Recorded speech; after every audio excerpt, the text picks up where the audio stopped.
BJP कहीं ना कहीं अभी पीछे होती दिख रही है रुझानों के हिसाब से। कांग्रेस बढ़त बनाए हुए है, कांग्रेस को चिंता हो रही है कि विधायकों को लेकर? देखिए बिल्कुल। और सबसे बड़ी बात यह है, हम लगातार एक बात को कहते आए, शुरुआती दौर में भले ही भाजपा आगे दिखाई दे रही थी, लेकिन जिलावार जिस तरीके से हमने आपको बताया कि ऊना जिला, बिलासपुर जिला, हमीरपुर जिला, शिमला जिला, सोलन जिला, ये कांग्रेस के साथ खड़ा होता दिखाई दिया। लेकिन एक दिलचस्प आंकड़ा मैं आपको बता दूं आपके सवाल का जवाब देने से पहले, शिमला जिले के अंदर एक नया रोचक नतीजा सामने आ रहा है। फिरोग ऐसी सीट मानी जा रही थी, कुलदीप सिंह राठौर पूर्व पार्टी अध्यक्ष कांग्रेस के रहे हैं, वो आगे चल रहे हैं। माना यह जा रहा था राकेश सिंघा यहाँ सीपीआईएम के एक बड़े कदावर चेहरा थे, पूर्व विधायक थे, वो पीछे चल रहे हैं।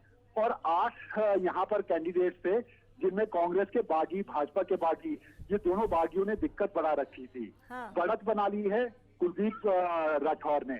और चौपाल की सीट में बड़ा त्रिकोणीय संघर्ष का जो मुकाबला है वो बड़ा रोचक होता नजर आ रहा है। बड़े क्लोज कंटेस्ट के अंदर ये सीट निकलेगी। रामपुर में कौल नेगी पहले आगे हो गए थे, अब वहां पर कांग्रेस का कैंडिडेट आगे हो गया है। शिमला जिले के अंदर शिमला शहर की सीट पर हरीश जनार्ता कांग्रेस के आगे हैं।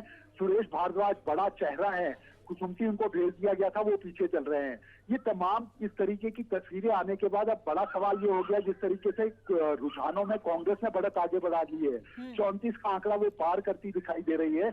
ऐसी स्थिति में अब ये लगने लगा है कि अगर निर्दलियों का साथ लेकर भाजपा सरकार बनाने की बात करती है, तोड़फोड़ की राजनीति, हॉर्स ट्रेडिंग की ये जो राजनीति है, अगर वो हिमाचल में कहीं आगे बढ़ती है, क्योंकि लगातार सूर्य समाचार अकेला एक बात करता रहा, चुनाव जीतेगी कांग्रेस, सरकार भाजपा बना सकती है, भले ही 6 महीने बाद बनाए, 1 साल बाद बनाए। कांग्रेस के अंदर मुख्यमंत्री के चेहरे की लड़ाई कहीं ऐसी लड़ाई ना बन जाए कि सत्ता में आने के बाद भी वो सत्ता को ना खो दे।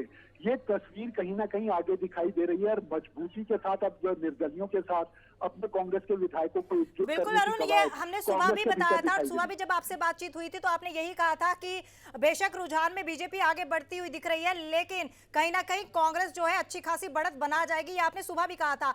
और अगर बात करें निर्दलियों की, जब हमने आपसे ये पूछा था कि सत्ता की चाबी क्या निर्दलियों के हाथ में जाएगी, तो 21 निर्दलीय खड़े हैं जो बीजेपी से बागी होकर निर्दलीय बने हैं और 6 कांग्रेस से बागी होकर बने हैं। तो ऐसे में क्या किस तरह से समीकरण बदल सकते हैं और किस तरह से बीजेपी का एक बार फिर से बीजेपी के पाले में गेंद जा सकती है?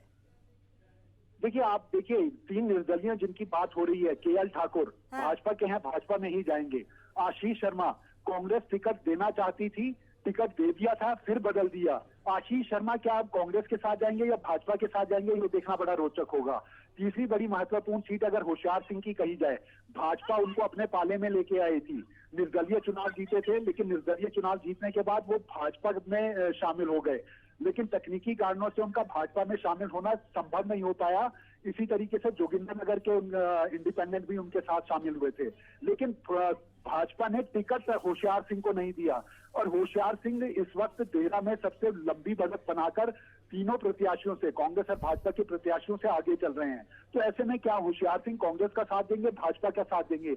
ये बड़ी मजबूत स्थिति जो है, कांग्रेस अगर अपना सत्ता के आसपास 34 का आंकड़ा पार करती जिस तरीके से हमें दिखाई दे रही है, तो ये इंडिपेंडेंट किस तरफ जाएंगे उससे खेल बनता या बिगड़ता जरूर नजर आएगा। और यही वजह हम कह रहे हैं कि अब बागियों के ऊपर कांग्रेस और भाजपा दोनों राजनीतिक दलों की नजर है।